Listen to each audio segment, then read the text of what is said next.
هاي، تحتاج تليفون يمشي ببجي؟ كرهت من تليفونك القديم صح؟ تحوصله بطارية كبيرة تقدر تستخدمها لمدة يوم، كاليتي ديماج مليحة، سيلفي، بون راك في المكان المناسب. ريدمي الهاتف المناسب لك بسعر مغري جدا، لذا خليك لنهاية الفيديو راح ندير لكم مراجعة لهذا الهاتف بإذن الله.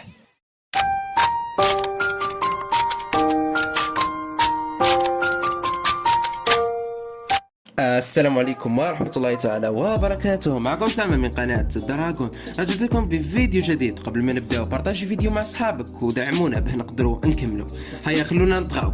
درك اني درت كيما ماستر وتفكيت من البيسي، وان شاء الله راجعين بقوة اكثر من المرات اللي فاتوا. وشو نحتاجكم برك جميع الاصدقاء انكم تدعموني بالمشاركة، وشكرا بزاف للناس اللي راح تكومونتي ودير لي جاب. نتوما فريمون صحابي وبلاصتكم في القلب.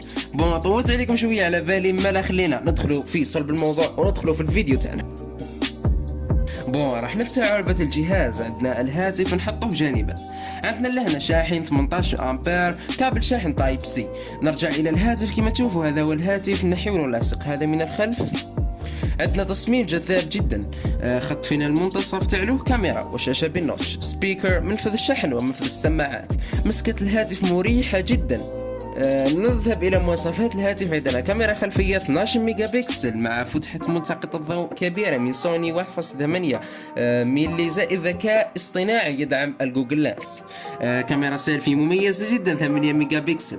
مواصفات الداخلية لدينا رام 3 جيجا بايت ومع سناب دراجون 493 2.0 جيجا هرتز، مع شاشة صفحة 22 إنش بالنوتش ومضادة للكسر بطبقة غوريلا جلاس 5.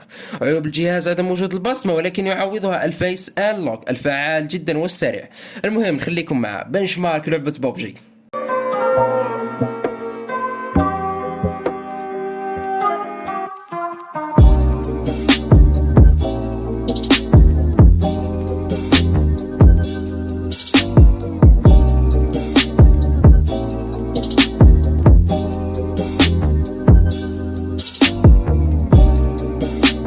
سعر الجهاز يبلغ 2,100,000.